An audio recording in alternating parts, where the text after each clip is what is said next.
Hola, buenos días, ¿cómo están? ¿Cómo están, hermanos? Qué bendición nuevamente compartir con ustedes este medio que nos ha permitido durante ya más de 2 años estar todos los domingos compartiendo la palabra de Dios. Hoy quiero compartir con ustedes una reflexión muy interesante, muy bonita, y es que precisamente cuando a uno le corresponde ser padre, pues tiene que compartir con los hijos muchas cosas, y muchas cosas de esas es pues el entretenimiento, y el entretenimiento a través de las películas, a través de la televisión, la mayoría de las veces pareciera ser solo eso, pero en realidad no. Detrás de cada película, detrás de cada asunto que uno ve en la televisión, cada programa, pues siempre, aunque no lo parezca, pues vamos a encontrar algún tipo de enseñanza.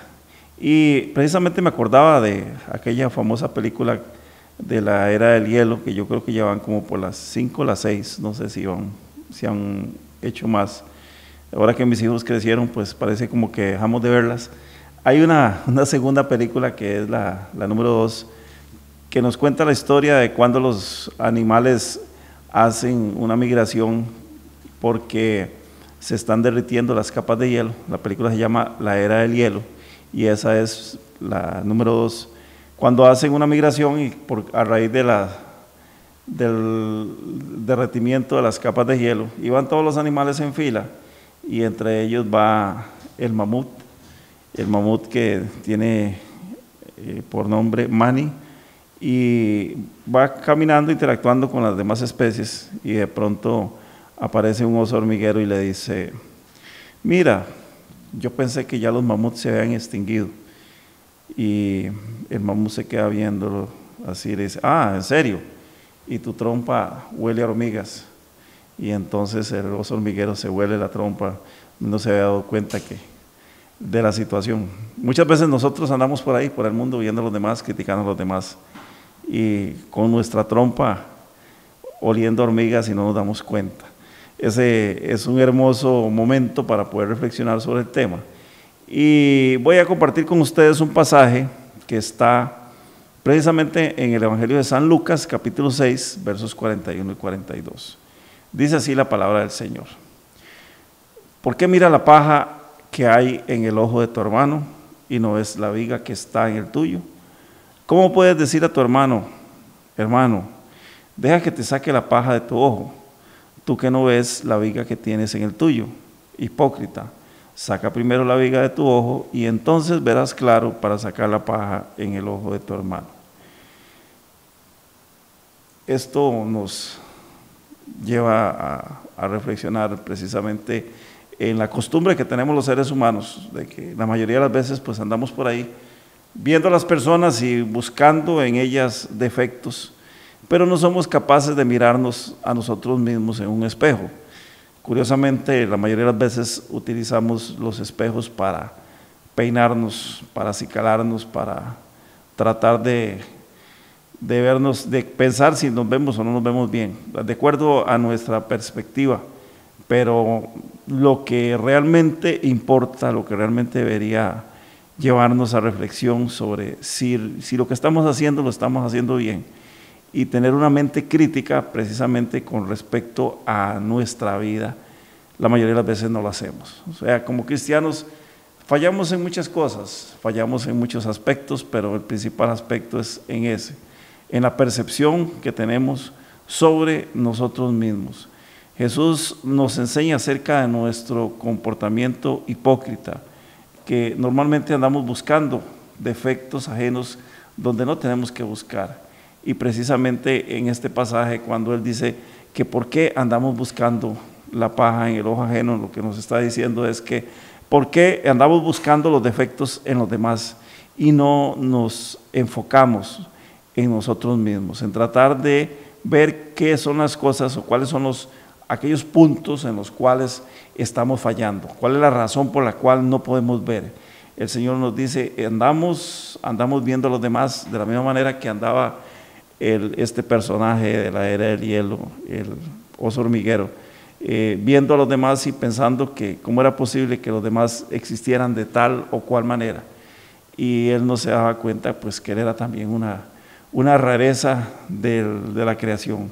La mayoría de las veces nos convertimos en esa rareza de la creación y no queremos ver a dónde está nuestro defecto. ¿Por qué? Porque tenemos que buscar las cosas que están malas, las cosas que andan mal en las demás personas. Este falso concepto que muchas veces manejamos precisamente con respecto a ayudar a nuestro hermano. Y por lo general vamos y le decimos, hermano, yo sé que tienes un problema, yo quiero ayudarte a resolverlo. Deja que te saque la paja de tu ojo. Y esto lo vemos a menudo en la gente que suele manejar este tipo de conceptos de una manera muy religiosa, que llegan a las personas y les dicen, hermano, mira que el Señor me ha mostrado que usted está en una gran aflicción, en una gran necesidad. Yo quiero que usted venga para orar por usted porque quiero que el Señor le resuelva el problema. Y de pronto vemos a esas personas como tratando de ser hasta profetas, y el Señor me muestra y el Señor me dice y así dice el Señor. Y en realidad todo es pura apariencia, pura suposición. Es muy fácil juzgar a una persona simple y sencillamente con volverla a ver y decir, ese está en problemas, o ese anda triste, o ese anda enojado, o ese tiene necesidad de X o Y cosa. Porque por lo general somos dados a formarnos criterios a partir de las personas. Y un punto de vista aquí muy interesante es cuando vemos a alguien y no nos agrada, y entonces sin ni siquiera haber tratado con ellos, sin ni siquiera haber mantenido una conversación, y mucho menos ni siquiera haber cruzado unas cuantas palabras. Nuestra forma de ser hipócrita, como nos dice Jesús, es precisamente ese enfoque que hacemos hacia los demás, mirando lo que los demás hacen. Como repito, este falso concepto de decirle, hermano, yo veo que usted está en una gran necesidad, yo veo que usted tiene un gran problema, y lo normal es que los seres humanos siempre tengamos necesidades, lo normal es que los seres humanos siempre tengamos problemas. Hay momentos en los cuales andamos cabizbajos, hay momentos en los cuales tenemos mucha tristeza, mucho dolor, cierta angustia. ¿Por qué? Porque es parte precisamente de los estados de ánimo que cada uno maneja. Y yo pienso que esto de ninguna manera nos autoriza o nos legitima para tomar una decisión de ver a los demás y tratar de pensar como piensan los demás, o de creer que estamos interpretando lo que las demás personas están pensando. Pablo nos dice en el libro de Romanos, capítulo 10, verso 9 al 10, algo muy importante, y es el tema con respecto al tema del amor. A veces decimos, yo soy una persona que amo mucho a la gente, pero bueno, ¿cuánto amamos a las personas? ¿Cuánto practicamos ese mandamiento tan importante que nos dice el Señor cuando dice que tenemos que amar a nuestro prójimo como nos amamos a nosotros mismos? Y Pablo aborda este tema en el libro de Romanos, repito, capítulo 10, versos 9 al 10, cuando nos habla acerca del tema del amor. Dice así: el amor sea sin fingimiento, aborrezcan lo malo, sigan lo bueno, ámense los unos a los otros con amor fraternal, en cuanto a honra, prefiriéndose los unos a los otros. Y vea qué importante esto, porque en cuanto a buscar la vanagloria, en cuanto a buscar la legitimación, en cuanto a buscar el reconocimiento, dice la palabra de Dios que tenemos que preferir a las demás personas antes de preferirnos a nosotros, y que debemos hacerlo de manera no fingida. El amor que no sea fingido, que no sea para mostrar o para andar dando a entenderle a la gente que realmente tenemos amor, cuando en la realidad el amor debería ser un reflejo de lo que cada uno lleva adentro. Una persona que es afable, una persona que es empática, la mayoría de las veces pues no tiene problemas, no tiene necesidad para poderse unir con las demás personas en una reunión, o mantener en algún momento algún tipo de conversación. Pero la mayoría de las veces el falso concepto que hemos adquirido a través del cristianismo, que nuestro cristianismo es un cristianismo de banca de iglesia, es un cristianismo religioso, es un cristianismo que lo enfocamos precisamente en tratar de demostrar lo que somos y no ser lo que realmente deberíamos ser. ¿Qué es lo que realmente deberíamos ser los cristianos? Deberíamos ser verdaderos hijos de Dios y comportarnos como hijos de Dios. Si hemos muerto a nuestra vida carnal, tenemos que ser y haber adquirido precisamente la vida de Cristo Jesús. Y es con Cristo Jesús que adquirimos esa capacidad de amar a las personas, no de una manera fingida, ni de una manera totalmente artificial, como es la mayoría de las veces lo que hacemos. Hay un pensamiento muy importante de un hombre que se llama Christopher Shaw. Christopher Shaw dice: la crítica tiene que ver más con lo que hay en el corazón del que habla que con la realidad del criticado. O sea, cuando vemos a una persona y la criticamos, no la estamos criticando por lo que realmente esa persona sea, por lo que esté pasando, por los problemas que esté teniendo, sino más que todo con lo que tenemos en nuestro corazón. ¿Qué hay en nuestro corazón? ¿Cuál es la verdadera intención que nos mueve muchas veces a hacer ese abordaje de andar criticando a los demás, de andar viendo en los demás cosas que en nosotros no vemos, de andar viendo en los demás lo que realmente a nosotros nos estorba y no queremos sacar? Cuando Jesús habla de sacar la paja de nuestro ojo, de sacar la viga de nuestro ojo, nos está diciendo precisamente hay muchas cosas que están dentro de cada uno que tenemos que decirle al Señor que nos revele, porque normalmente uno se enfoca, al enfocarse en los demás no va a tener capacidad para ver hacia adentro. El apóstol Pablo le escribe a los romanos en el capítulo 14, verso 10, y les dice: pero tú, ¿por qué juzgas a tu hermano? O tú también, ¿por qué menosprecias a tu hermano? Porque todos compareceremos ante el tribunal de Cristo. Esto es una cosa muy fuerte que nos llama a la reflexión. ¿Quién nos ha dado autoridad? ¿Quién nos ha autorizado para andar juzgando a los demás? Y esto es muy importante. ¿Por qué? Porque la palabra del Señor dice que por nuestros actos vamos a ser juzgados, por nuestras palabras vamos a ser juzgados. ¿Pero por quién vamos a ser juzgados? Vamos a ser juzgados por el Creador del universo, no por cada uno, no por los hermanos, no por nosotros mismos. Vamos un día a comparecer y entonces, ¿qué autoridad tenemos para andar juzgando? Absolutamente nada, no tenemos ningún derecho de andar juzgando a los demás. Y esto también constituye lo que la mayoría de las veces la gente habla acerca de sacar la paja al ojo del hermano, sacarle la basurita, la pequeña basurita que está en el ojo del hermano y no sacar nuestra basura, nuestra gran basura que está dentro de nuestros ojos que nos impide ver. Somos falsos maestros de nosotros mismos. Es muy fácil andar viendo a los demás y andar tratando de proyectar una imagen que no somos. ¿Por qué? Porque si no tenemos esa introspección realmente necesaria, no vamos a poder de ninguna manera entender qué es lo que está pasando con nosotros mismos. ¿Cómo cuesta que entendamos la diferencia entre vivir una vida en Cristo y creer que estamos viviendo una vida en Cristo? Normalmente el que se pasa criticando sabe cómo vivir la vida de los otros, menos su propia vida. Y esto es algo que a mí particularmente me llama la atención, porque qué importante es saber vivir nuestra vida, pero no sucede así.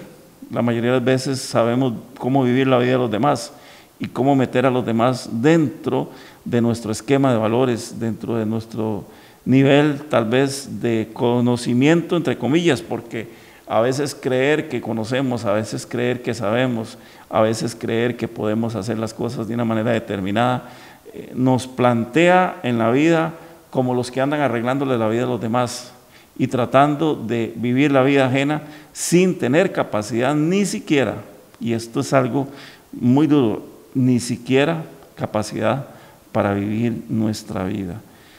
El Señor Jesús nos dice en el Evangelio de San Juan, capítulo 5, versos 39 al 40, le dice a los fariseos y a los saduceos, a los que andaban detrás de él, tratando de criticarlo, tratando de vituperarlo, tratando de buscarle algún error en el cual podían descubrir que él había caído, y les dice: no, ustedes la mayoría de las veces andan hablando sin saber ni siquiera quién soy yo. El criticar a los demás por lo general nos impide a nosotros saber quién es Dios. Y dice en el verso 39, escudriñen las Escrituras. Ustedes escudriñan las Escrituras porque les parece que ellas tienen la vida eterna. Pero vea qué interesante, les dice Jesús, porque las Escrituras, o sea, la palabra de Dios se refería precisamente al Antiguo Testamento, ellas son las que dan testimonio de mí. Pero lo más importante detrás de todo esto es que ustedes no pueden, no quieren venir a mí para tener vida eterna. Y esto es un esquema que se viene a repetir precisamente hasta nuestros días. Por lo general, hablamos de las Escrituras, hablamos de Jesús, hablamos de la vida de Jesús, hablamos de lo que Jesús hizo, del planteamiento acerca de cómo entendemos el sacrificio de la cruz, cómo fue que Jesús vino a morir por nosotros, cuál fue la razón y cuál es la causa y cuál es el efecto precisamente de esa muerte de Cristo en la cruz. Pero no queremos ir a Jesús, o sea, no queremos someter nuestra vida, no queremos someter nuestra carne precisamente a Jesús, a la vida de Cristo, a lo que los evangelios nos están demandando, lo que los evangelios nos están pidiendo que hagamos. Nuestra vida, por lo general, es una vida que no está regida por la palabra de Dios. Por eso es que Jesús dice, qué graciosos son ustedes. En otras palabras, hablan las Escrituras, leen las Escrituras, citan pasajes bíblicos, pero no quieren someterse a lo que yo realmente les he venido a traer. Y la gente anda por ahí confundida con el Evangelio, muchas veces diciendo, es que cuando Jesús trajo el Evangelio, Él no nos vino a pedir que hiciéramos nada, no nos vino a pedir que hiciéramos ninguna obra para ser salvos, porque la salvación Él la trajo y la trajo gratis, por supuesto que sí, pero sí nos está pidiendo que nos sometamos a Él. Cuando la palabra nos dice que resistamos al diablo, nos está hablando precisamente de que la única forma de poder resistir al diablo es someternos a Jesús. Y entonces Él sí nos demanda una vida de sacrificio, precisamente sometido a su voluntad, a su palabra, a lo que Él nos enseñó. Por eso es que es importante muchas veces entender, no basta con leer la Biblia, no basta con leer las Escrituras y decir, bueno, aquí en la Biblia yo tengo, muchos dicen la receta, muchos dicen la fórmula para poder llegar al cielo, para poder tener la vida eterna. Bueno, parcialmente esto es cierto. Yo puedo tener la fórmula ahí, pero de nada me sirve si no la uso. Yo puedo saber que un medicamento es bueno para curar el dolor de cabeza, pero si no lo compro, si no me lo tomo, no me va a funcionar. De nada me va a servir saber que es un medicamento eficaz. De igual manera la palabra de Dios es eficaz en tanto realmente produzca un efecto en nuestra vida. Y esto es de lo que nos está hablando Jesús. De nada nos sirve, recuerde esto, de nada nos sirve conocer la palabra, conocer lo que dicen las Escrituras, si mi vida no está dando ningún tipo de fruto. Y ese fruto tengo que darlo precisamente entendiendo que antes de ir afuera, antes de salir a la calle a buscar criterios con respecto o a plantear mis criterios con respecto a las demás personas, primero tengo que ir a mi vida personal y saber hacia dónde está enfocada mi mirada. Y hay un asunto muy importante, porque este tema de juzgar a los demás es un tema muy, muy controversial, es un tema bastante complicado y peligroso, muy, muy peligroso para nuestra salud espiritual. Si yo le dijera a usted, supongamos que ninguno de nosotros tiene conocimiento de leyes, ninguno de nosotros es abogado, y si a usted le dijeran el día de hoy, bueno, usted no es abogado, pero ¿se atrevería, sin ser abogado, a ir a la corte, a ir ante los tribunales a defender a una persona que cometió un delito, o una persona que tiene un problema en las diferentes ramas de derecho, llámese derecho civil, derecho administrativo, derecho de familia, derecho agrario, etcétera? Y a usted le dirían, sin ser abogado, ¿usted se atrevería de ir ante un juez, de ir ante un tribunal a defender a esa persona? ¿Qué me respondería usted? ¿Se atrevería usted a hacer eso? ¿Se animaría a ir ante una corte a defender a una persona sin tener conocimiento de la ley? Pues bueno, vea que curiosamente esto es lo que nos sucede la mayoría de las veces. La mayoría de las veces nos atrevemos a ser jueces de los hermanos sin conocer la palabra de Dios. Y esto es algo muy grave, esto es algo muy fuerte, porque si conociéramos la palabra de Dios, ni siquiera nos atreveríamos a proferir ningún tipo de juicio. No tendríamos capacidad para estar hablando lo que no, porque en realidad no tenemos capacidad y aún así lo hacemos. O sea, no nos atreveríamos, no nos aventuraríamos a andar hablando cosas que no conocemos. Les repito, la famosa historia de el oso hormiguero viendo al mamut y pensando que el mamut era una rareza, que era algo que ya no debería ni siquiera de existir sobre la tierra, y se olvidó que él era también una rareza, que tenía una trompa larga que aspiraba a las hormigas y por ahí se las tragaba, y eso también lo convertía en una rareza. Así somos nosotros, muchas veces tenemos una trompa larga, andamos aspirando hormigas y no nos damos cuenta que andamos aspirando hormigas como el oso hormiguero, con una trompa que huele a hormigas. O sea, no tenemos autoridad moral ni siquiera para podernos juzgar a nosotros mismos. ¿Por qué? Porque nos constituimos en jueces de los demás. Y sin tener conocimiento de leyes, sin tener conocimiento de normas, nadie va ante un tribunal a defender a una persona. De igual manera, sin tener conocimiento de la palabra de Dios, nos atrevemos a juzgar, porque es evidente, si tuviéramos conocimiento tampoco lo haríamos, porque entonces sabríamos lo que dice la palabra de Dios con respecto a juzgar a las demás personas.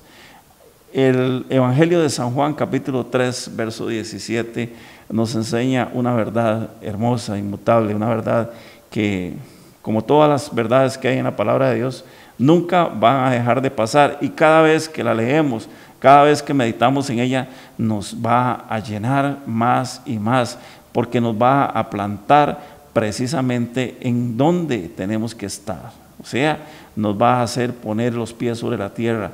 Es necesario que pongamos los pies sobre la tierra, cristianos. Hemos estado hablando durante las últimas reuniones, durante las últimas cultos, hemos estado hablando precisamente con respecto a la venida de Cristo, y hemos dicho, Cristo está pronto a venir, pero el Señor constantemente nos está recordando lo necesario que es poder remitirse a la palabra para vivir de la manera que el Señor quiere. Y dice San Juan capítulo 3 verso 17, porque Dios no envió a su Hijo al mundo para juzgar al mundo, sino para que el mundo sea salvo por él. Y vea qué hermoso esto, porque ni aun Cristo, siendo el creador del universo, ni aun Cristo, siendo el dueño de toda la creación, vino para juzgarnos, vino para emitir juicio de valor sobre nosotros, sino todo lo contrario. Cristo vino para salvarnos, Cristo vino para traernos vida eterna, para traernos restauración, para traernos sanidad, y eso es en lo cual nosotros tenemos que enfocarnos, tenemos que meternos cada día más y más en esa realidad que nos enseña la palabra de Dios. Estamos ante una etapa muy importante, que también es una etapa muy dura, muy difícil. La iglesia está enferma, debemos procurar buscar esa medicina, esa cura tan necesaria. Como les repito, a mí de nada me sirve saber que hay un medicamento que es bueno para curar el dolor de cabeza, para curar la migraña, para curar algún tipo de enfermedad. De nada me sirve si no voy a la farmacia y la adquiero, si no voy donde un médico para pedirle consejo, para pedirle que me dé una receta, para poder ir ante un farmacéutico y decirle, el médico me mandó, me recetó este medicamento, yo quiero que usted me lo venda en este día. Vivimos de una manera muy acelerada, vivimos tratando de competir precisamente con conceptos que el mismo mundo nos ha vendido, la carrera de la vida, corriendo la carrera de la vida pensando en que es la única carrera que tenemos que vivir, y en realidad la palabra de Dios nos habla que tenemos que andar despacio y correr con paciencia esa carrera. ¿Por qué? Porque tenemos que ser diligentes en el Señor. Por eso es que la mayoría de las veces nuestros conceptos con respecto a Dios están equivocados, muy, muy equivocados. pensando exactamente que Dios nos ha puesto sobre la tierra para hacer cosas que no tenemos que hacer. Y ahí es donde le damos gusto a nuestra imaginación, abrimos nuestra boca, la mayoría de las veces de manera innecesaria, más de la cuenta, sin necesidad, porque no hay necesidad de andar hablando lo que no hay que hablar. Nuestra boca entonces se convierte en un indicador, se convierte en un termómetro para poder medir qué es lo que hay en nuestro corazón. Antes de hablar, hermanos, y esto es algo muy importante, antes de hablar debemos hacer un alto y escucharnos. ¿Qué es lo que vamos a decir? ¿A quién se lo vamos a decir? ¿Por qué se lo vamos a decir? ¿Y cuándo es que lo vamos a decir? Porque no todos los momentos son apropiados para decir cosas. No todos los tiempos son apropiados para decir cosas. El Señor Jesús nos habló de algo muy importante. Dijo que de la abundancia del corazón habla la boca. De lo que hay en nuestro corazón es que habla nuestra boca. Si usted quiere saber cómo está la espiritualidad de una persona, escúchela hablar. 5 o 10 minutos escucha usted a alguien hablar, inmediatamente se da cuenta cómo está la espiritualidad de esa persona. Es muy difícil muchas veces poder discernir a la gente con solo verla venir. ¿Por qué? Porque, como le repito, puede ser que alguien esté bajo un estado de ánimo cansado, no sé, angustiado, depresivo, como quiera llamarlo, pero dentro de esa persona espiritualmente está muy fuerte, está muy sólida, está resistiendo esa crisis, esa tormenta que está pasando en ese momento. Por eso el Señor nos dice en el Evangelio de San Lucas, capítulo 6, verso 45, el hombre bueno del buen tesoro de su corazón saca lo bueno. Y el hombre malo, del mal tesoro de su corazón, saca lo malo. Porque de la abundancia del corazón habla la boca.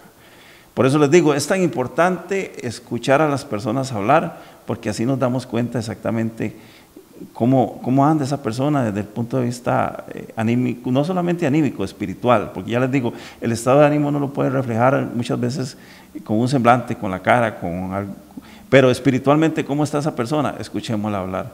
Y entonces, es importante también que nos escuchemos hablar a nosotros. ¿Qué es lo que estamos diciendo? En esos momentos en los cuales nos reunimos, hablamos con los amigos, hacemos reuniones familiares, hacemos interacciones con otras personas, incluso con nuestra familia, nuestros hijos, nuestra esposa y las demás personas, miembros de nuestra familia. ¿Qué estamos hablando? Escuchémonos hablar por un momento.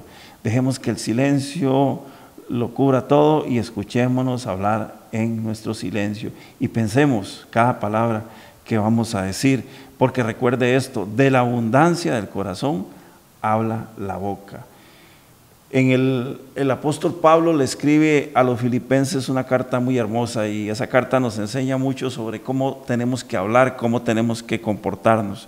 Cuando Pablo le escribe a los filipenses, les dice, hagan todas las cosas sin estar murmurando, sin estar discutiendo, para que nadie los pueda reprender, o sea, para que nadie tenga nada de qué hablar de ustedes, para que ustedes sean irreprensibles y también sean sencillos, hijos de Dios sin tacha en medio de una generación torcida y perversa. Para nadie es un secreto. Nos ha tocado que vivir en una generación mala, una generación torcida, llena de perversidades. Pero vea qué hermoso, estoy hablando de la carta de los Filipenses, capítulo 2, versos 14 al 16. El apóstol Pablo les dice, en medio de la cual, o sea, en medio de la generación que vivimos, dice, ustedes resplandecen como luminares en el mundo, o sea, como luces, faros, luces que alumbran la oscuridad que hay en el mundo. Dice, además, sosteniendo firmemente la palabra de vida. La única forma que nos podamos sostener es a través de la palabra de Dios.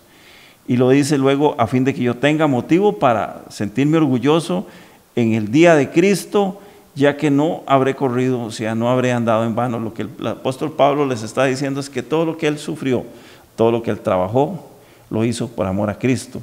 Y el día en que esas personas llegaron a la presencia de Dios, que ya todos ellos han partido, dice que él se iba a sentir glorioso, orgulloso de ver que todo lo que había hecho no lo había hecho en vano. Pero, ¿de qué estamos hablando? Estamos hablando de otra dimensión, estamos hablando de vivir la vida para el reino de Dios, que es precisamente el enfoque que necesitamos nosotros manejar. Hay cosas importantes y la más importante de todas ellas es que no podemos andar por el mundo oliendo hormigas, como dice la película de la Era del Hielo. No podemos andar oliendo a las cosas que son negativas que no vemos dentro de nosotros. En el libro de Daniel capítulo 6 verso 4 se nos encuentra algo muy importante, y es que cuando usted no anda buscando los defectos de los demás, nadie tiene que tacharle absolutamente nada. Dice Daniel 6:4, entonces los funcionarios y sátrapas buscaron un motivo para acusar a Daniel con respecto a los asuntos del reino, pero no pudieron encontrar ningún motivo de acusación, ni evidencia alguna de corrupción, por cuanto él era fiel, y ninguna negligencia ni corrupción podía hallarse en él. Este es un ejemplo hermoso. ¿Cómo podemos ver que una persona pueda ser intachable? Bueno, la única manera de ser intachable es siendo intachable. Usted diría, bueno, eso es obvio, eso es lógico, ¿sí? Pero ¿cómo somos intachables? Cuando nos apegamos a la palabra de Dios, cuando realmente obedecemos lo que la palabra de Dios nos dice, que no tenemos que andar buscando en los demás lo que no deberíamos de buscar. Primero tenemos que ver hacia nosotros mismos. ¿Cuál es la solución entonces a todo este problema que hemos venido planteando en esta mañana? Pues muy fácil, debemos aferrarnos con firmeza a nuestra esperanza de vida, que es Cristo Jesús. Juan capítulo 3 versos 16 y 17 nos dice algo que ya todos sabemos, que es un verso que la mayoría de las veces comentábamos y lo usamos para casi todas las predicaciones, hablando acerca, porque no podemos dejar de hablar acerca de esto. El mensaje de la cruz, el mensaje del evangelio es algo que no se nos debe olvidar. Juan 3, 16, 17 nos dice: de tal manera amó Dios al mundo que ha dado a su Hijo unigénito, para que todo aquel que en Él cree no se pierda, mas tenga vida eterna. ¿Cuál es la razón por la cual Dios envió a Jesucristo a la tierra? Su gran amor. Y esa es la única verdad, la única razón que podemos encontrar en los evangelios. Y dice el verso 17, porque no envió Dios al mundo a su Hijo para condenarlo, sino para que todo el mundo sea salvo a través de Él. Imagínense que si Jesús no vino a condenar al mundo, si Jesús no vino a juzgar al mundo, ¿qué autoridad tenemos usted y yo para andar juzgando a los demás? Por eso es que la palabra de Dios nos enseña infinidad de veces con respecto a ese cuidado que tenemos que tener, esa mesura que tenemos que tener a la hora de comportarnos, a la hora de abrir la boca, a la hora de externar criterios. En repetidas ocasiones se nos enseña que como personas, como seres humanos, como hijos de Dios, tenemos que ser lentos para oír, estar atentos a escuchar, pero tenemos que tener mucho cuidado, ser lentos para hablar. Y para enojarnos, mucho más lentos todavía. ¿Por qué? Porque como dice el libro de Santiago, capítulo 1, versos 19 al 21, en la ira del hombre, en el enojo del hombre, en la molestia que muchas veces externamos a manera de ira, no está la justicia de Dios. Por eso es que tenemos que desechar todo aquello que nos impide precisamente estar en la presencia de Dios. Y tenemos que recibir mansamente la palabra del Señor para salvación de nuestras almas. Vea qué importante, porque la palabra de Dios nos dice que tenemos que pensar en la salvación de nuestras almas. Y finalmente, para concluir, el apóstol Pablo le escribe a los romanos en el libro de los Romanos capítulo 2 verso 1, les dice: tal vez crees que puedes condenar a tales individuos, pero tu maldad es igual a la de ellos. Cuando nosotros tratamos de emitir un juicio de valor, cuando tratamos de condenar a los demás, no nos estamos dando cuenta que dentro de cada uno hay maldad, y tal vez igual o peor a las demás personas. Por eso dice: y no tienes ninguna excusa. Cuando dices que son perversos y merecen ser castigados, te condenas a ti mismo, porque tú que juzgas a otros también practicas las mismas cosas. Una reflexión muy hermosa, muy importante, con la cual quiero cerrar hoy, y es precisamente para que cada día, antes de hablar, antes de abrir nuestra boca, meditemos precisamente qué es lo que queremos, hacia dónde queremos llegar, y recordar que cuando tratamos de ver la paja en los demás, estamos haciendo como el personaje de la película, no nos damos cuenta que también nuestra trompa huele a hormigas, o sea, también nosotros tenemos cosas por las cuales los demás nos pueden ver, nos pueden juzgar e incluso hasta criticar. Por eso que antes de abrir la boca, tengamos mucho cuidado, pensémoslo 2 veces y recordemos la palabra del Señor. El Señor no mandó ni siquiera a Jesucristo a juzgarnos, Él mandó a Jesucristo a salvarnos, para que tengamos vida eterna. Y esa vida eterna tiene que ser como la mayoría de las veces nosotros la hemos pensado, una vida abundante, tan abundante que sirva y alcance para dar a los demás, en la medida de que como hijos de Dios tenemos que proyectar la imagen de Jesucristo en cada uno.